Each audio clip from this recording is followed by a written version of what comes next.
morning, everybody, and welcome to this latest session in our National Diversity and Inclusion Awards webinar series. I'm Andrew Campbell-Edie. I'm the Communications Manager at the Irish Centre for Diversity. I'm just quickly self-describing. I'm a Black man in my 50s. My pronouns are he, him. I have shaved hair on my head, a black moustache. I'm wearing glasses with a thick black frame, and I'm wearing a black jumper turtleneck. So about today, we recently held the National Diversity and Inclusion Awards to recognise and celebrate the valuable work being done to progress D&I in Ireland. This webinar series has been devised to share insights and experience so that any learnings can be applied to your organisation or help with entering the awards next cycle. Today's session focuses on the category Company of the Year, proudly sponsored by CPL. I'll shortly hand over to the award sponsor, and then we'll hear from some of the finalists, and then with the award winner before wrapping up in an hour. Today, we're joined by Catherine White, our ISL interpreter for this session. The session's being recorded and will be available on the Irish Centre for Diversity website underneath the Events tab. Everyone's muted except the panel. Please share comments in the chat function, though, and we'd love to hear which organisations you're joining us from. Also, we have a lot to pack in the time, so there's no room for a Q&A. But if you have any questions, please share them in the chat function, and we'll post them. We'll post the answers later on once we've collected them from the panel. Quick apology before we start. Hayes Recruitment was also a shortlisted finalist in this category. Scheduling means that they weren't available to join us today. However, the judges were impressed with their awareness, with Hayes Recruitment's awareness of the impact and influence they can have as a recruitment partner in terms of helping clients address D&I challenges. This position allows them to showcase best practice themselves and advocate for it with others.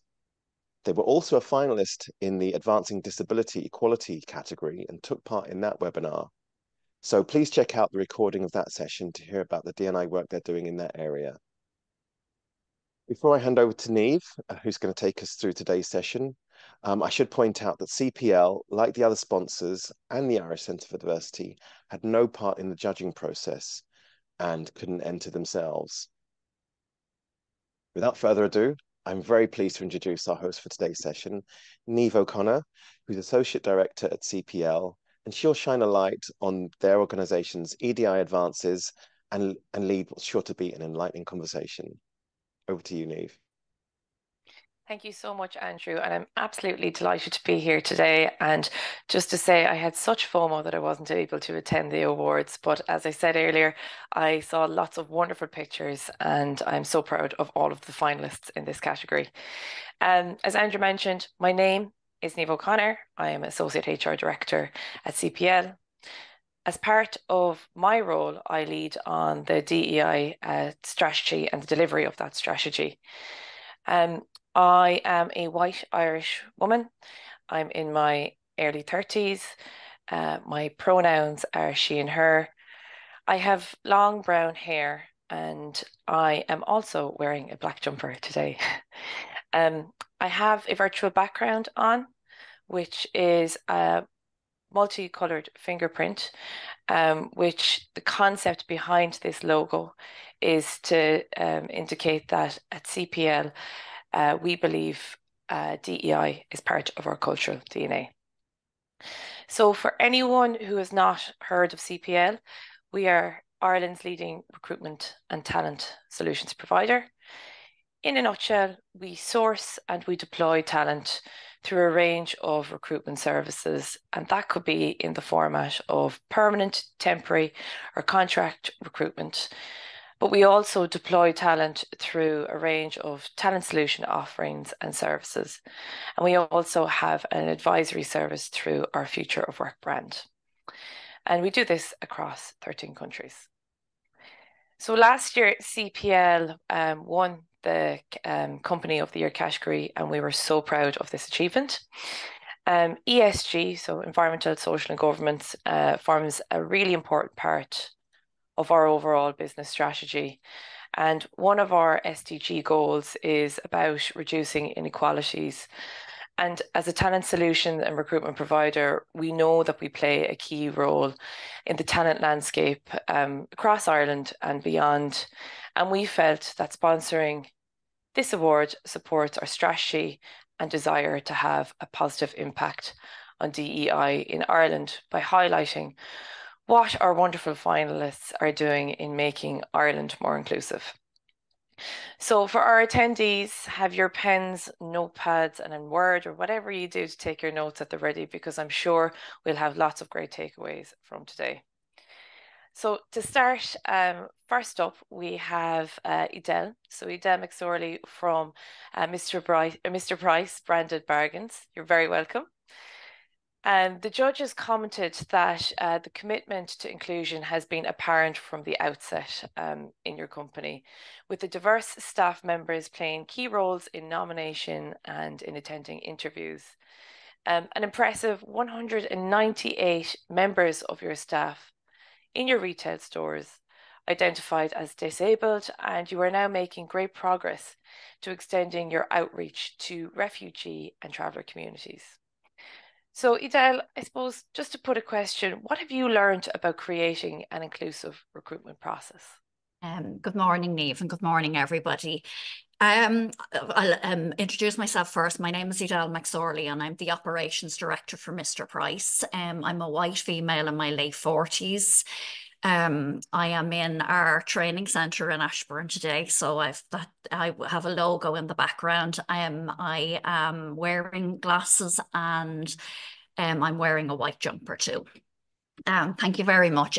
What we learned really from the outset was that to be truly inclusive, that we needed to not only make the commitment and write the policies, we needed to go further than that. So we needed to reach out to people in marginalised backgrounds, and we realised that the barriers, I do apologise, my screen is disappearing on me. The barriers that people within marginalised communities face is that they are screened out at a very early stage of a traditional recruitment process. And this is for reasons such as gaps on CVs, lack of experience, maybe English not being the first language. So for us to overcome that, we need to partner with organisations that would help us to match people to jobs. And from that, we're able to look at the person first, as opposed to maybe what their background is or what their challenges are. And we can look at their aspirations, their goals, their desires and their talents, and then match them into a role and support that role so that they can really excel and thrive in the job. And in many cases, thrive to take higher roles within the organisation. So for us, that was very, very important. We also learned that with a diverse workforce, we are more relevant. So the relevance comes into place that it helps us stay fresh.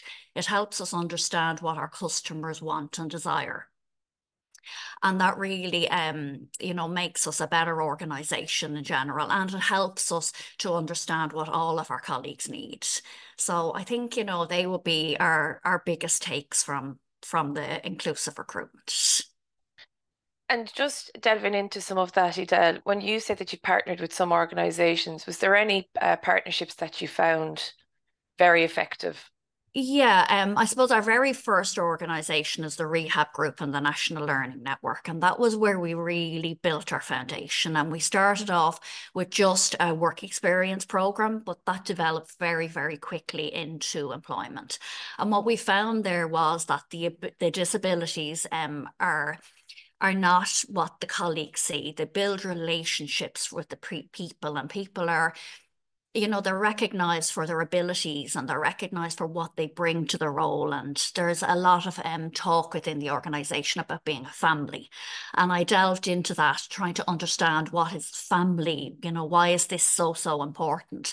And it seems to be what comes out of it is the acceptance and that people being part of the organisation and very much for what they deliver and what their talents bring to Mr. Price. And for somebody, it's not that they're in a wheelchair or that they're deaf or that they're blind, but it's what their role entails and how they deliver value for Mr. Price and, of course, for our customers. Brilliant.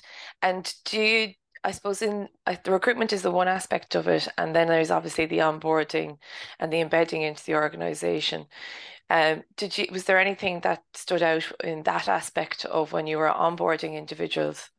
Yeah, we very much learned about our onboarding process, and we had to relook at it from start to finish. And we're currently in another phase of redeveloping the onboarding. So we found that, for instance, we needed screen reader accessible equipment for our blind colleagues.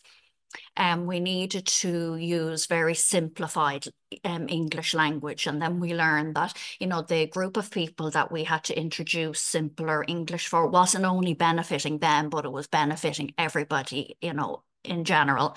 Not using abbreviations anymore, like using full words, not assuming that people understand. So it's been great for us to relook at everything and rebuild our systems all the time, you know, in order to be inclusive and to help everybody out. That's absolutely wonderful, Jen. I think we've all got some great takeaways in what we could consider things that we would take for granted, both in the recruitment and in the onboarding process. I'm just wondering if any of our panelists have anything they want to add to what Edel mentioned in terms of recruitment before we move on. Not at this point. Edel, we will hold back because we may have time for questions, but we will move on to our next speaker for now. But thank you, Edel, and well done to Mr. Price for all that you're doing in the recruitment space with the support of your partnerships. Thank you. So moving on, our next panelist is Shauna Raman from Grant Thornton. And just to highlight that Grant Thornton actually holds the Investor in Diversity Gold accreditation. So well done to Grant Thornton for that wonderful achievement. So the judges were impressed with Grant Thornton's comprehensive approach to D&I with several pillars: ability, family, gender equality, LGBTQIA+, all making significant strides in 2023. The family pillar probably received the most external recognition, and as an electorate, we are re-examining the definition of family.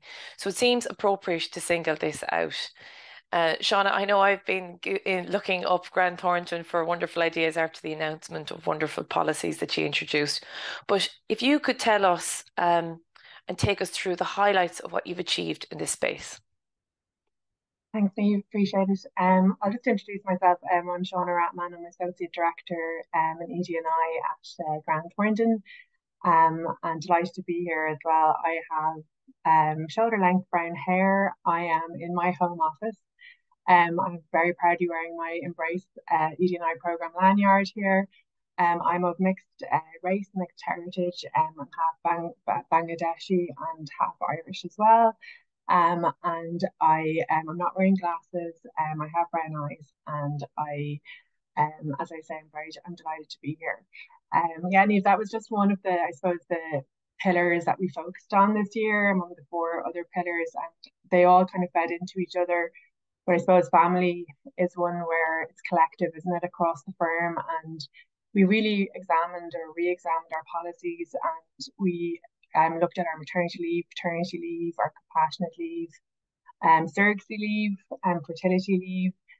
And we also looked at, I suppose, the meaning of connection, which was when not just people going on maternity leave, but those that go on extended leave and coming back from those absences and really feeling that lack of connection with their colleagues and with their work, with their clients. And it was something that really stood out to us last year as well. So we looked at a return to work programme, which we rolled out from January. And that was really to look at almost like a buddy system for, you know, all of our colleagues. And we also looked into, and we're now partnering with Sarah Courtney, who is a career coaching expert. She's absolutely fantastic. We've had amazing feedback from all of our colleagues And one piece there is that Sarah will speak to you before you go on extended leave, during your leave, and when you come back. So there's that ongoing connection piece again. And we've just recently actually had our first surrogacy couple, which was amazing. So one of those, we just wanted to grow and grow. And in the pilot year, it's been really successful. So again, I suppose we're looking at connection across our pillars, and family in Grant Thornton is really important, as it is, I know, in all the other companies that are on the webinar, but we're trying to re-examine, like you said, what is that? What is the definition of it? So I suppose through our focus groups and our working groups, we really saw also an increase in people acknowledging that they're carers, and whether they're from trainee upwards to partner, everyone is affected by that. And we all know carer can be a large range of definitions of being a carer. It could be your child, your sibling, your parent, your friend. And that's something that's kind of a key focus this year. We started our partnership piece with Family Carers Ireland. That's also feeding into the family piece. So very excited about that. I feel it's really going to develop across the firm, across every single demographic. So that's something that is really important to us, and we did a lot of research on that last year as well. So that's, I suppose, a whistle-stop tour of our family friendly piece. But as I say, it's the connection to me is the theme across the company, and we just wanted that joined up thinking when someone is coming back from leave, we really need to support them. Brilliant. Very, very impressive. I'm wondering, what advice would you give to an organisation, be that small, medium or large, who is looking to embark on introducing such policies? So I suppose any lessons learned would benefit any of our companies watching today? I suppose one piece I'd say is our people and culture function.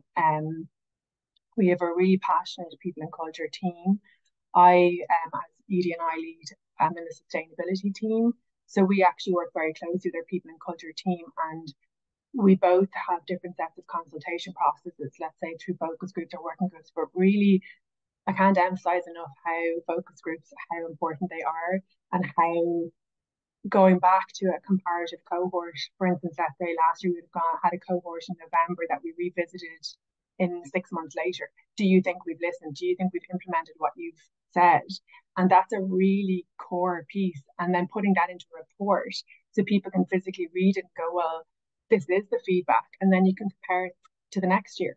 And so you have to see that development piece progress. And that's what I would say is I can't emphasize the importance of focus groups and sentiment, and having every single cohort in your company feel listened to.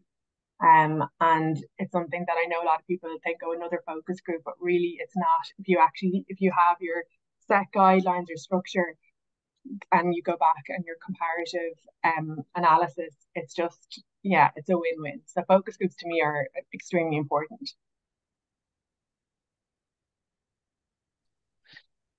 Thank you, Shauna. And I think there's, again, a lot of lessons learned to be taken from that. And I suppose, speaking on behalf of CPS perspective, anytime we've introduced anything, it's the people are at the core, and the people need to drive anything that you do. So having their involvement and gathering feedback is absolutely crucial. You listed a lot of policies. I'm wondering if you could maybe give us some insight to how you would have launched. Did you launch one at a time? Did you do a big launch together? Just to take us through that component. I suppose one policy I didn't mention, which probably the most recent one, was our domestic abuse policy, which obviously feeds into the family pillar as well. And that's obviously a very sensitive policy. But we want to look at it more broader than the legislative piece. We partnered with Men's Aid as well this year, and we launched in November, and we had soft launch across the firm, comms, platforms. We also invited people in from other companies, and we had a panel session, but it was really nice and intimate because of the policy we were discussing. We also included a number of our colleagues who had experience themselves, and I felt that personal story was really important. And I think it's just, again, as you said, there need about that connection piece to your colleagues. You're not just launching something without involving them. So that was a really key piece, and we wanted to go above and beyond with that policy as well, which we have done in terms of leave. So I suppose that was a highlight, if that's the right word, last year, because it was a kind of a game changer for us as well. Yeah, that's absolutely brilliant for such a sensitive topic to have had that approach and buy-in from your people. I think it's testament to the culture that you have built, in order that people feel, I suppose, comfortable to go forward. Yeah. Brilliant. Thank you so much, Shauna. If any of the panelists would like to contribute or add to anything from what your organisations are doing on that topic? Niamh, I was just going to add there, if I can, Barry here.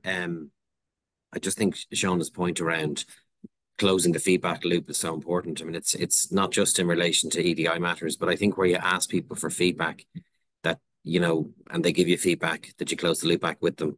And it's not always necessarily possible to be able to give everything that sort of, to be able to react positively on every piece of feedback. But I think having having that operating rhythm within the organization, whereby when you ask for feedback, you close the feedback loop. If you can't do something, you explain why you can't. And that gives people confidence that their voice is being heard on a kind of a sustained basis, as distinct from, I think, where I've seen some of the initiatives fall by the wayside is where that feedback loop doesn't happen and people get a bit disillusioned then. So I think it's, great credit to Sean and the team at Grant Thornton, because that's something that sort of relentlessness and that consistency of approach is really, really important. Totally agree, Barry. And again, just speaking from CPL's perspective, what we've done in recent times is we debrief after every event or initiative our committee does, or even if it's a policy launch, because sometimes you don't get the engagement that you're necessarily anticipating. And it could simply be for the fact that there was lots going on at the time, or at most for the fact it might just be timing. But it's gathering that feedback to know how to optimize what it is, the topic, the initiative, the event you're trying to, I suppose, prioritize at that point in time. So totally agree, Barry and Shauna. Okay, moving on. I muted myself there. So moving on, we're going to go to MUFG Investor Services now, and I'm delighted to welcome Mairead. So the judges, Mairead, were impressed with the fact that in a few short years, MUFG Investor Services had created a culture of inclusion.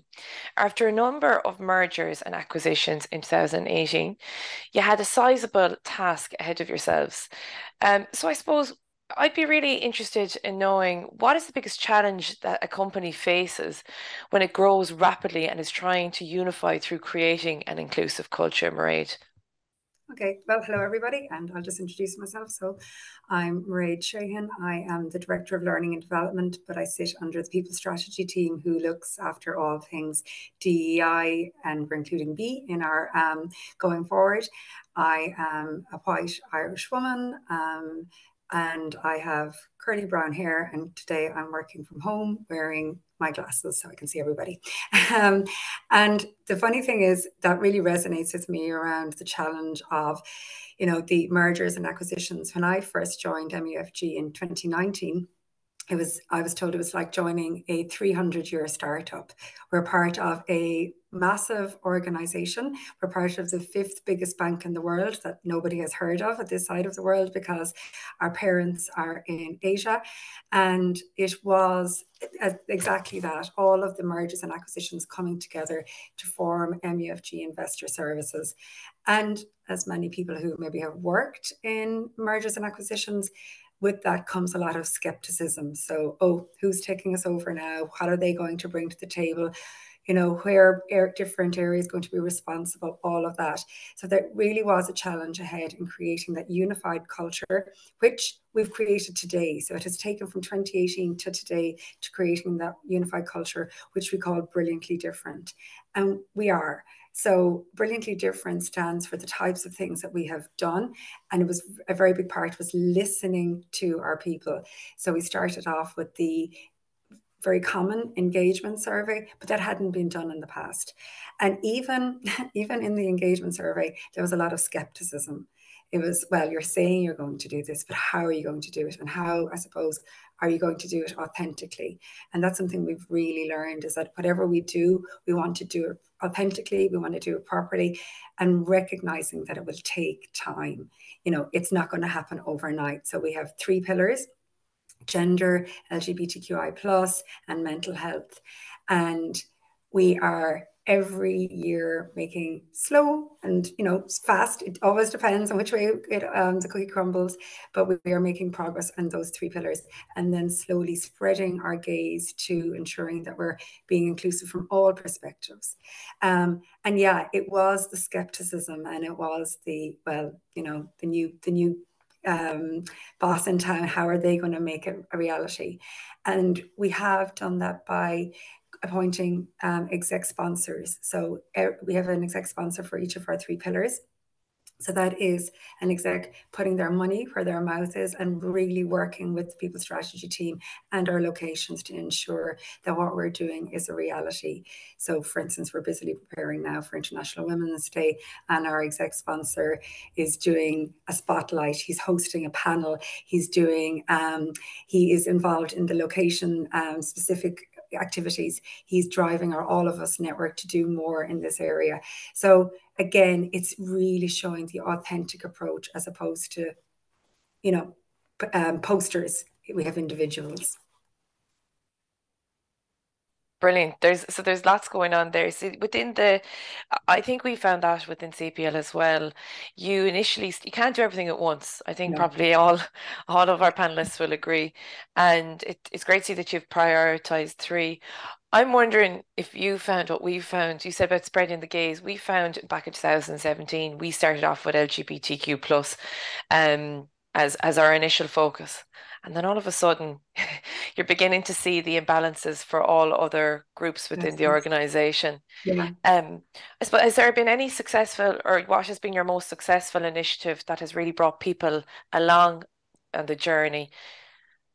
I think, and it was probably one of the more difficult ones because it's, you know, the least spoken about. So mental health, the response rate that we have in the supports that we provide for mental health, it was actually called out. So again, we did focus groups around creating our employee value proposition.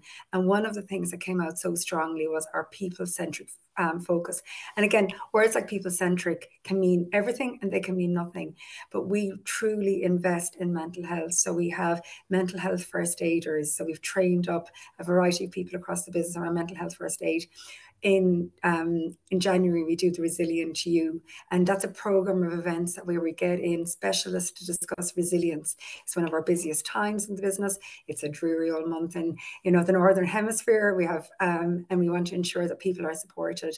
We have the mindful use. We've concentrated on mindfulness. We've brought in, again, specialists and psychologists to ensure people have really tangible tools in their toolbox when things are, you know, a bit more difficult. Again, we have our exec sponsor, Sarah Mears, who's our CHRO, who has shared her own personal experiences.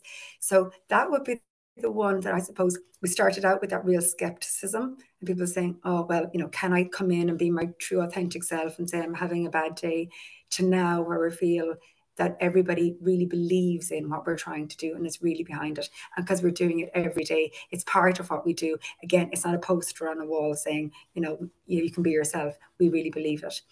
I suppose the other area that we are making strides towards, we've announced KPIs that we want to achieve from a gender balance in our, you know, our more senior areas, which is always a struggle in financial services in particular, which is such a male-dominated area. But again, we've committed to this. So we're running a variety of programs along with our networks from a gender perspective to ensure that people are understanding their accidental sexism, biases. And then we're doing programs internally, both from a leadership perspective and then gender-specific programs to ensure that women are having their voices heard where they need to have it heard. So there's lots, we're trying to come at everything from very different manners, like top down, bottom up, and again, in authentic ways where people can really feel the difference. Super. And I think what's important to highlight that's come across with all our panelists so far is that sometimes it's just the simple things done right will have the most impact. It is having your buy-in from the top. It is having your exec sponsor. It is having your budget. It is having your focus groups, and unifying all of that together really is what drives inclusion and belonging within the organization. So great to hear of all the work that you're doing across those three pillars.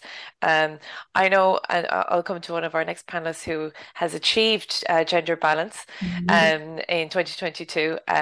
So I'm sure maybe gender balance, given the week as well that we're approaching International Women's Day, might be something that we might have time to talk to at the end. Before I move on, would anyone like to add anything to what Mairead has said? All good? Okay. Moving along. So next we're going to move to Nestlé Ireland, and I'm delighted to welcome Christine O'Sullivan. So the judges were impressed with Nestlé's commitment to inclusive leadership training and your development of the Thrive programme with 6 strands of excellence. It should be noted that in 2022 that you achieved gender balance on the leadership team. Congratulations. I know many organisations are looking to achieve that wonderful milestone. So I suppose, how important has Thrive been for fostering inclusion in the leadership teams? And if you wouldn't mind giving us a sense of where and what levels you focused on within your organisation, Christine. Yeah, of course. How are you doing, Niamh? Lovely introduction. Thank you so much. And hello to everybody on the panel, everybody who's joined in. First of all, I'll just introduce myself. So I'm Irish, white female from Donegal. If that means anything to anybody. Living in Limerick. My pronouns are she, her, and my background here is my home office as well. And I didn't put on a filter. I'm thinking I should have. But yeah, no, absolutely excited to be here, and it's gorgeous to be asked, so thanks very much. So yeah, the Thrive programme is absolutely amazing. It's gorgeous. It's a programme that was initially introduced at sort of higher levels in our organisation, at management level, only for the reason that management would buy into the programme in terms of the 6 strands. But actually now we're very excited to say the programme has been rolled out to all employees across UK and Ireland at all levels. And again, I suppose that kind of, is about our focus on inclusive leadership, and nobody gets left behind, and bring your true self to work, and the strands of the Thrive programme are trust and psychological safety.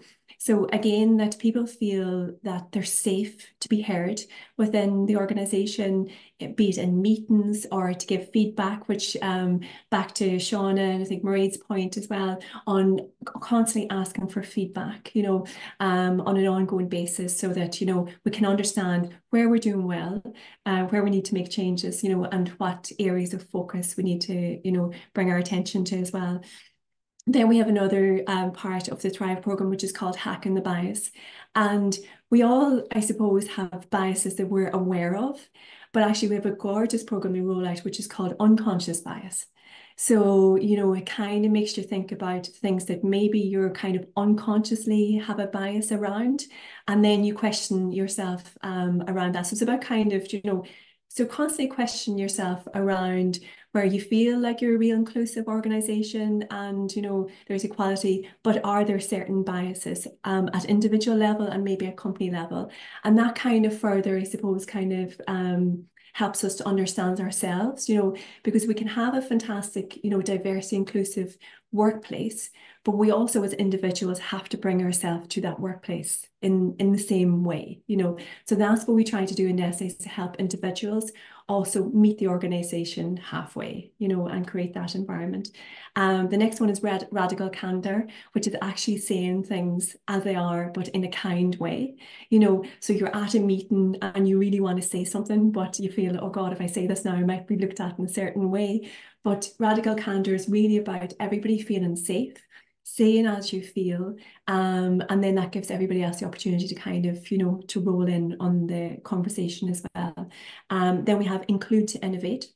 So if we leave out certain, individuals or groups, we're not going to have the innovation we want within our organisation. I think everybody has touched on that. If we were all the same, it'd be a very boring world. We'd have the same thought patterns and everything. So to have, inclusion of everybody, innovation in terms of our work and what we bring, in our work, can only be impacted in a great way. Value differences, and then equal playing field, regardless of your gender, regardless of your ability, or your race, your background, nobody gets left behind, and there's an equal playing field for all employees. So they're the different aspects of the Thrive programme. I hope that's covered enough there, Niamh, for you. Absolutely, and I love how you've branded each of the 6 segments, and I think it's radical canter. Is it? Have I got to say? Yeah. Yes. It's a term I've never come across, but yeah. I think it's a brilliant. I think we'll be robbing that one. And we'll go search it, Niamh, it'll be there. I hadn't come across it either, and it was a bit of a tongue twister for us to get our mouths around. But what it really means is that we can all, feel comfortable and safe to say as we feel, in a kind way. Brilliant. So obviously, prior to the submission, and the program itself had a focus on the leadership team, and then it was brought to the entire organization. How was that received by for everyone who was below manager thereafter? Was it welcomed? Yeah, I suppose initially with all programs, you're going to have this, well, what's this about and what are we trying to do here? I think we all feel that when, an organisation launches programs, but done in a beautiful way that was in our individual teams. And in my team in Ireland, I work in the nutrition team, educate healthcare professionals.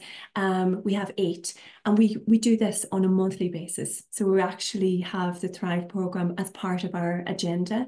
And we have diversity and inclusion as part of our agenda as well. So we'll go through one of the networks that we have, and one of us will just chat through the network and how we can get involved and what it's about and upcoming events and stuff like that. So we try to make the Thrive programme and diversity and inclusion part of nearly every meeting we have as much as possible. So it becomes an everyday, an accepted part of the work environment. That's absolutely brilliant, Christine. Probably a cheeky question, but it's a busy time of year for Nestle. Yeah. Diversity in your Easter eggs. What's the best Easter egg in Nestle? Brilliant. As a nutritionist, I would say. I actually don't know. I haven't started looking at Easter eggs yet. But we'll come back to all Christine. the Nestle Easter eggs are all equally beautiful and love diverse that. and inclusive. You're an equal egg-loving organisation. Yes, I love to hear, Christine. Brilliant. And just in the interest of time, I'm going to move on. And moving on to Barry Holmes, who's representing the Royal College of Surgeons Ireland. And the Royal College of Surgeons Ireland were a finalist, but also won the category. So huge congratulations to Barry and the team. So just to give some extract from what the judges said, they said that they loved the passion for your nomination, the fact that every level of senior leadership, whether it was academic, administration or students, there was a commitment to creating a welcome and inclusive space. Your recognition of the importance of allyship, commitment to bystander training, were many examples at the forefront of inclusive policies among the academic institution, all stood out to the judging process. So Barry, I suppose looking back on the many achievements from last year, what was the highlight? Yeah, thanks, Niamh, and thanks to everybody for being here today. And it's really humbling to be here in such great company as people talk about the experiences that they have within their organizations. It's actually an interesting insight just into the sort of community of EDI, how open people are and how willing they are to share. So great testament to Andrew and yourself and the team for setting this up this morning. So maybe just to introduce myself. I'm a white Irish man in my late 40s, later in my late 40s than I would like. My pronouns are he, him. I'm actually joining you from Bahrain today. I've a RCSI logo in the background, all on brand and on point. I have blonde hair. I'm wearing a blue shirt and a green tie. I don't have glasses, and I'm the HR director here in RCSI. So RCSI is a health sciences university. So our headquarters are based in Stephen's Green in Dublin. But we have a sister campus here in the Middle East, where I am this week. So I'm actually here representing Liz Hughes, who's actually the head of EDI in RCSI. And I know a number of Liz's team are also joining us today. I think Julia and Jenny, I see them there on the chat, so they're very welcome. So I'm really here talking about the great work that they do and they lead and they partner with HR on. So I suppose RCSI as an organization, maybe to sort of set the context for it, like we're a mission-led organization and very strongly values-based. And when the EDI unit was set up in 2017, it kind of felt like a natural bedfellow of an organization that sort of prides itself in respect and diversity and inclusion. But I think, you know, what was really important for us was actually, it was quite a statement of intent where you set up a designated unit and you support it and give it the resources that it needs in order to prosper and to thrive. I suppose, you know, there's many things that we've kind of done over the last 12 months, and I certainly wouldn't stand here today and speak to you today and saying we've it all nailed. We certainly haven't, but we have been on a journey, and I think all of our organizations are on journeys, and journeys bring with them, I suppose, speed bumps and you know, learning points along the way, and you often learn more from the things that maybe don't go well than the things that did. But I suppose the way in which we've kind of set up things is really looking at the employee life cycle. So we kind of look at how we're representing ourselves in the candidate market. And as we all know, as HR and EDI people, it's a very competitive space. So, you know, people looking at you need to see that it's a place where they can see others who look and behave and act and have the same values as they have. So how you're representing yourself from a kind of a market point of view, but then having the infrastructure in place to ensure that when people join the organization that they can grow and develop. So interestingly, for RCSI, we have a kind of an EDI unit which sits alongside HR, and I would sort of say maybe slightly differently to other organizations where EDI reports into HR, it doesn't report into HR, so it reports directly into our Vice Chancellor, who's Professor Cathal Kelly. And we have, I would say, it's a healthy tension with the EDI unit. It's probably not a very popular thing to say, but it's true. And they're challenging us as a HR team in terms of some of the areas that they'd like to see progress, and they have that singular focus. And I think that brings with it a kind of a relentless desire and drive to deliver change. And that creates a little bit of, you know, on people feeling a little bit uncomfortable, including myself. But I think where we've got to is we've got a point whereby we can challenge one another and we can create that culture whereby people can deliver and be of their best. So I would sort of say the thing that I'm kind of most proud of through the course of this year was essentially we've introduced a number of new policies, which I would have said to you 5 years ago, I certainly wouldn't have been a poster boy for a menopause policy that we've launched. And that's created a conversation in the organization that was probably happening below the surface, which is now happening very openly. So that policy framework that we have set up is one which cuts across staff and students, and basically it meets on a fairly regular basis. It has owners from HR, EDI, and within the university in its broadest context, and effectively people are bringing to that group suggestions, changes, edits, revisions, whereby the policy framework that we have in place, which is ultimately, I suppose, the ecosystem upon which changes need to be made culturally and otherwise, it's a live and active framework by which changes can be made. So that would be the one that I would say I'm most proud of. And I say, it's like we've had gender expression policies, we've had a menopause policy, most recently a surrogacy policy, all policies which I suppose as we've emerged from COVID, and probably all of us would agree, it's kind of created I suppose conversations happening in organizations which maybe wouldn't have happened pre-COVID, whereby we've seen a kind of a more democratized workforce, whereby people can maybe raise things that they wouldn't have felt comfortable raising before. Brilliant, Barry. And again, it's a testament to the organization that you've brought in so many policies that are impacting such wide demographic. And it's interesting when like you forget about the student component that you have as part of your remit.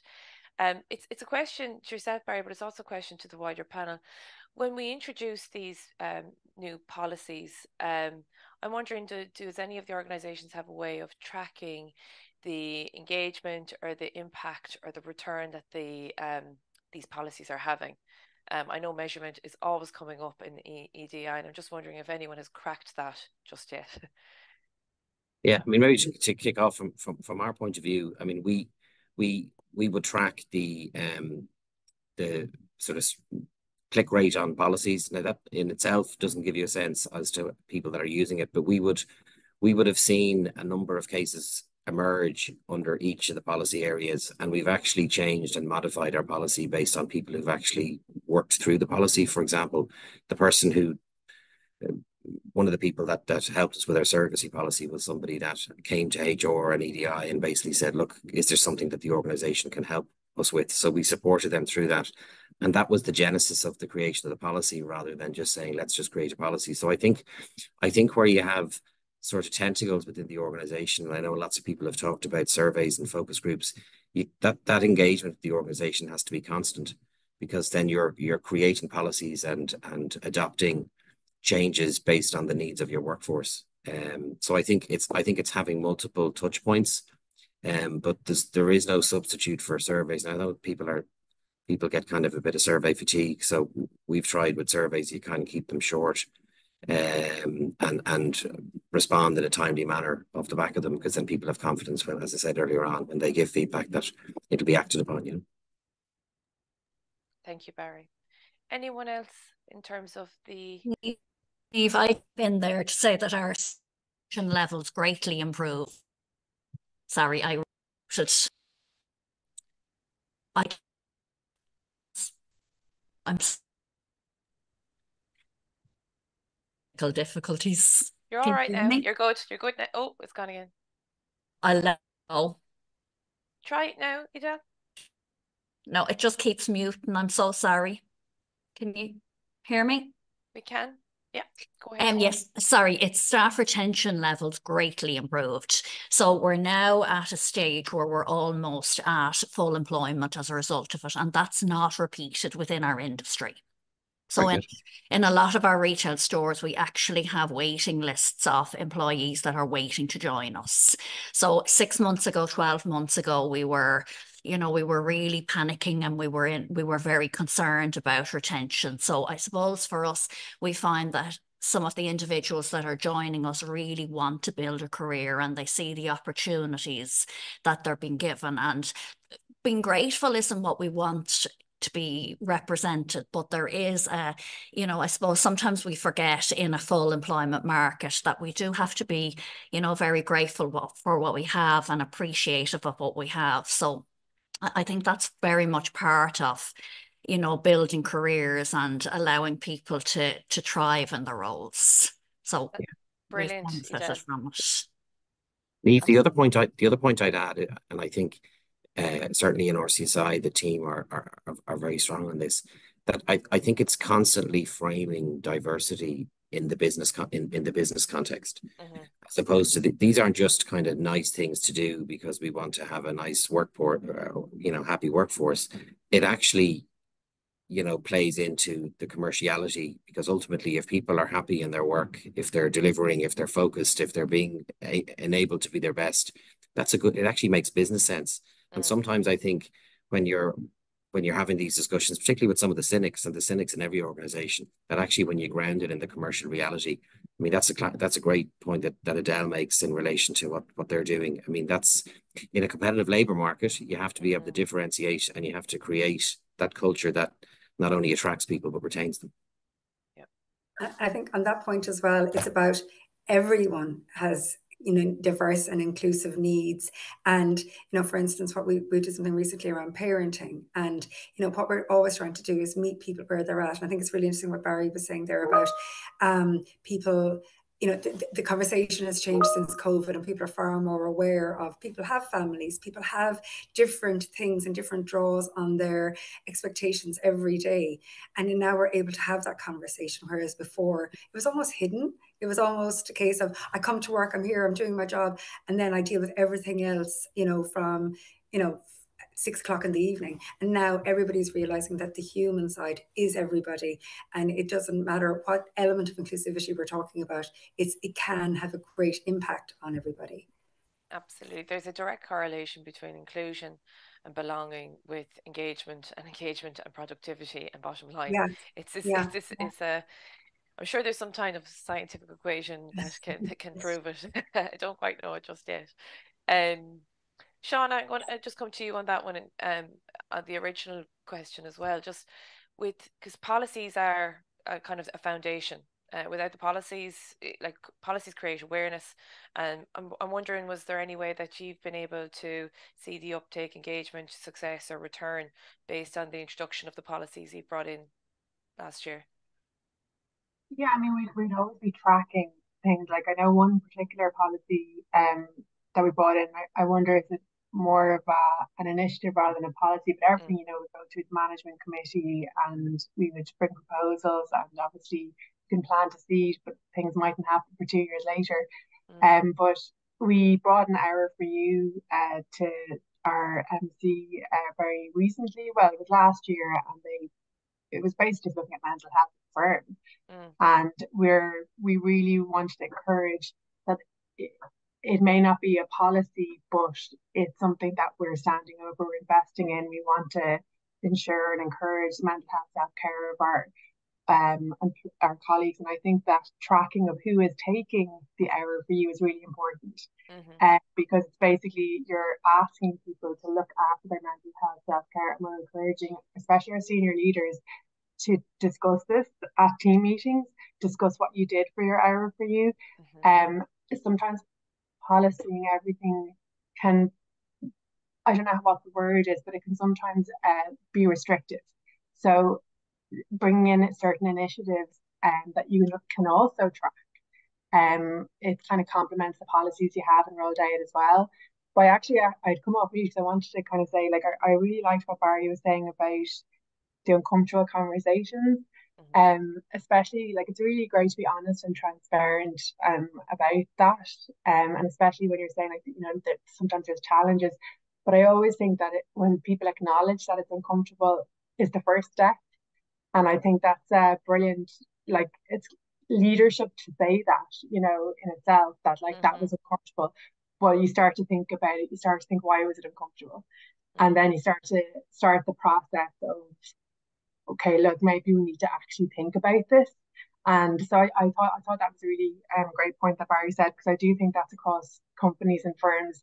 There are uncomfortable conversations, and people who have been working in those firms for a long time are like, oh my goodness, what's this? But actually, it's planting the seed, isn't it? And that can lead to policies and lead to change and rolling out new initiatives. So no, I thought that was a really good point. Yep, totally agree, Shauna. Christine, I want to come to you to see if you've any kind of closing comments or remarks. Yeah, no, thanks.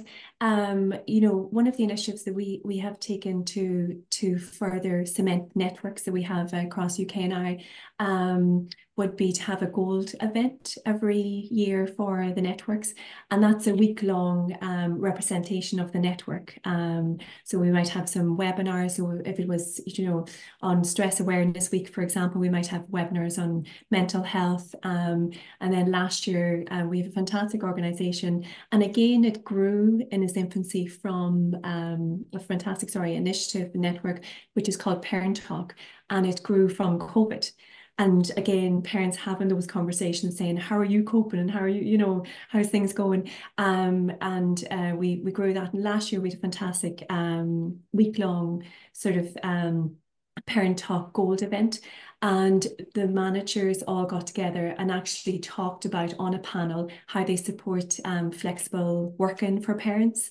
And it was the first time we were all open and, you know, out there about it, instead of, you know, kind of on an individual basis. But we're saying there's actually policies around this now, and make sure you know your policies, you know where to get them, and that each manager knows exactly when asked about, you know, paternity leave, maternity leave, all of that, they know exactly where to get them. So the gold events for us have been a fantastic week-long showcasing of networks and policies. So I'd encourage yourselves, any of you, you know, maybe to think about that type of initiative, and happy to help you if you want to chat on it. But thanks so much. I've taken loads of notes here for us in Nestle. These are all amazing at this work, and I've learned so much. Thank you. Thanks, thank you Niamh. so much, Christine. And actually on that point, I think it's a very important point you touched on there about the manager. The manager is the glue in all of this, and it's as we can bring in as many policies, initiatives and whatnot as possible. But if our managers don't know about it, and our managers aren't talking about it, or our managers aren't encouraging people to attend the events, or at least letting people feel it's okay to attend an event or a training, they are the glue to the sandwich, and ensuring that any culture is inclusive. I just want to wrap it up there to hand it back to Andrew for a quick summary, and thank you very much. And again, CPL has been extremely proud to sponsor this category, and we're so proud of all the finalists. Thank you, Niamh. Thank you for managing that great session. Now, I am going to wrap up just with some takeaways, and I know that people say that you should only that when people are speaking, they only take in 3 things. I've actually written down so many notes. So thank you to the panelists for all of that. The ones I do want to just quickly touch on. I've got 6 of them. The first one is listen to the team. It ensures relevancy, authenticity, and as Barry said very succinctly, you know, it's important to close that feedback loop. If people are giving you feedback, it's important to actually do something so that they know that it's relevant, and it ensures their buy-in as well. Number 2 is inclusive leadership, as Niamh was saying just now about the glue in the sandwich. You know, if leadership aren't on board, then you're kind of on a road to nothing. And again, that ensures authenticity. My third one was focus on what's manageable and relevant. And somebody made the point earlier about the rising tide lifting all boats. So although you might focus on just one area, you'll find that the benefits that come from that apply to other areas as well. Number 4 was psychological safety. And I am so going to nick radical candor from Nestle. Thank you, Christine. And we heard radical candor coming out again in, I believe, in what Barry was saying about uncomfortable conversations, and Shauna was saying about uncomfortable conversations and the value that they can have. So radical candor, psychological safety, all for it. And number 5 was, you know, it's diversity inclusion is a journey, and there will be bumps along the road. Barry made that point very, very well. And number 6 was diversity inclusion makes business sense. It's not just a nice to do. It really is.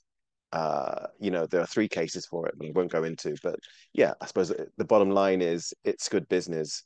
So those are my takeaways, and I'm sure you all have your own. Before we finish, then I just want to wrap up by saying thank you to Niamh again for managing the session so well. Thank you to CPL for sponsoring the award category.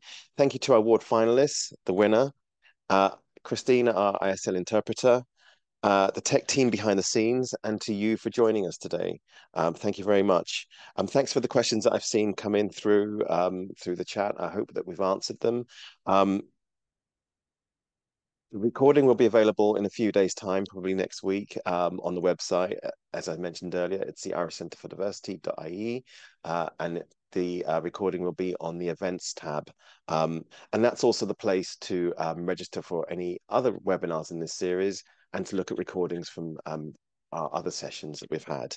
Thank you very much. That's it. Thank you for joining us. Thank you. Thank you so much, Andrew, as well.